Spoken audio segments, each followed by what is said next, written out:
বন্যপ্রাণীদের প্রাকৃতিক আস্তানায় মানুষের বসতি বা স্থাপনা গড়ে উঠলে তাতে শুধুমাত্র প্রাণীরাই হুমকির মুখে পড়ে না, মানুষও বিপদের মধ্যে পড়ে। যে কারণে কাশ্মীরের লোকালয়ে ভাল্লুক বা চিতার হানা এক নিত্য নৈমিত্তিক ঘটনায় দাঁড়িয়েছে। এই সংঘাত নিরসনে লড়ছেন স্থানীয় বন্যপ্রাণী সংরক্ষণবিদ আলিয়া মীর। কিভাবে কাজ করছে তাঁর দল এবং কি ধরনের বাধার সম্মুখীন হচ্ছেন তাঁরা, চলুন দেখে আসি।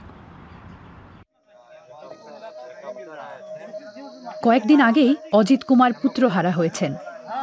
এখানকার অনেকের মতোই প্রতি বছর পরিবার নিয়ে তিনি কাজের খোঁজে বিহার থেকে কাশ্মীরে আসেন।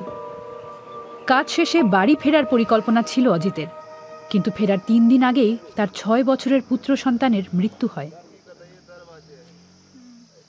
झुग्गी के दरवाजे के पास खा रहा था। আমি কুড়ের কাছে রাতে রান্না করছিলাম। আমার ছেলে দরজার কাছে এসে আমার থেকে খাবার জল চেয়েছিল। আমি ঘুরে তাকে জল দেওয়ার আগেই শুনলাম সে আমাকে চিৎকার করে ডাকছে। তারপরে তাকে খুঁজে পাওয়া গেল না। उसने बोला कि पापा, और उसने कुछ बोल नहीं पाया। কাশ্মীরের বুদগামে চিতাবাঘের আক্রমণের ঘটনা এবারই প্রথম নয়, বরং এর যেন শেষই নেই। আলিয়া মীর তা ভালো মতোই জানেন। তিনি ওয়াইল্ড লাইফ SOS নামে একটি সংস্থার হয়ে কাজ করেন। তার দল এই আক্রমণের তথ্য সংগ্রহ করবে এবং আক্রমণকারী চিতাবাঘকে খুঁজে বের করবে। স্থানীয় বাসিন্দারা ভীত এবং নিজেদের মধ্যে আলোচনা চালিয়ে যেতে ব্যস্ত। দেখছেন সেই রাতের ছবিও। তারা আলিয়াকে ঘুরে দেখাচ্ছেন। আলিয়া চিতাবাঘের পায়ের ছাপ বা অন্যান্য চিহ্ন খুঁজে তার পথ আন্দাজ করার চেষ্টা করছেন। জন্তুটির কার্যকলাপের সম্ভাব্য সীমানা চিহ্নিত করে তারা শেষ কিছু পায়ের ছাপ সংগ্রহ করেন। लोकेशन लिया आपने? तो इसके शिकार जो है ভালুক হোক বা চিতাবাঘ বা অন্য কোনো বন্যপ্রাণী, তারা নারী ও শিশুদের, বিশেষ করে শিশুদের বেশি আক্রমণ করে, কারণ শিশুরা ছোট, তাদের বিরুদ্ধে খুব বেশি লড়াই করতে পারে না। চিতাবাঘ গলা কামড়ে টেনে নিয়ে যায়। শিশুদের ক্ষেত্রে তা করা সহজ। শিশুদের সন্ধ্যার পরে বাইরে যেতে দেবেন না। शाम के वक्त उनको बाहर नहीं रखना है। এই দল চিতাবাঘটি ধরতে ফাঁদ ব্যবহারের সিদ্ধান্ত নিয়েছে। চিতাবাঘকে ধরা খুব কঠিন এবং এরা গোপনে চলাফেরা করে। কিন্তু আলিয়ার দল আশাবাদী তারা সঠিক টোপ দিয়ে চিতাকে খাঁচায় বন্দি করতে পারবেন। পরিযায়ী শ্রমিক ও স্থানীয় গ্রামবাসীদের সামনে দুশ্চিন্তাময় এক রাত।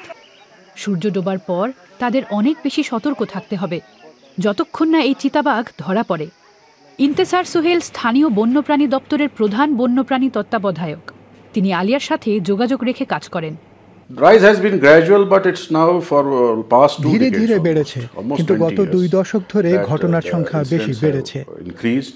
এই অঞ্চলের বাস্তুসংস্থানের পরিবর্তন হয়েছে। এই কারণে চিতাবাঘ নেমে এসে আমাদের মধ্যে বাস করছে। তাছাড়া আগে জঙ্গল শেষ হলে তাদের ও আমাদের বাগিচার মধ্যে খোলা জায়গা ছিল। Where our forests ended, there was a buffer then before these orchards began. এই খোলা জায়গা মূলত পাহাড়ি অরণ্য ও মনুষ্য বসতির মাঝের বৃক্ষহীন এলাকা ছিল। উপরে অরণ্যে চিতাবাঘ স্বাধীনভাবে ঘুরে বেড়ায় এবং খোলা জায়গা বরাবর তাকে না টপকে ছড়িয়ে পড়ে। কিন্তু রাস্তা, পাইপলাইনের মতো পরিকাঠামোগত কর্মকাণ্ড ও বিদ্যুৎবাহী তার জঙ্গলকে নানা জায়গায় ছেদ করেছে। ফলে জীবজন্তু আরও গভীর উপত্যকায় চলে এসেছে। আগেকার খোলা জায়গা এখন লাভজনক কৃষির জন্য ব্যবহৃত হয়, এমনটাই বলছেন লেখক ও পরিবেশ কর্মী রাজা Muzaffar. In the outskirts of Srinagar, আমরা শ্রীনগরের প্রান্তে বুদগাম জেলার সীমান্তে আছি। তারা এই বিশাল চাষের জমিতে তাদের ঘর বানিয়েছে, আর চিতাবাঘ এখানে থাকে এমনটাই তাদের বক্তব্য। রাতে তারা এখান থেকে বেরিয়ে স্থানীয় ঘনবসতিপূর্ণ এলাকায় গিয়ে কুকুর শিকার করে এখানেই ফিরে আসে। এই এলাকা কেমন ছিল তা দেখাতে মুজাফফর আমাদের তার শহরের কার্যালয় নিয়ে যান। তিনি আমাদের বুদগামে 1960-এর দশকে শুটিং হওয়া একটি সিনেমার ছবি দেখাতে চান।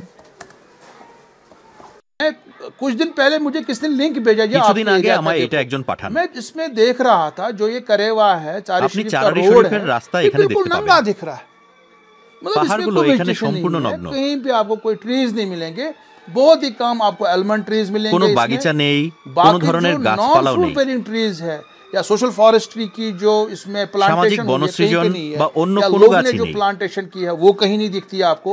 बट अगर आप रोड पे आ जाओगे, इसी करेवा में जाओगे, आपको इतने प्लांटेशन मिलेगी, it looks like a forest.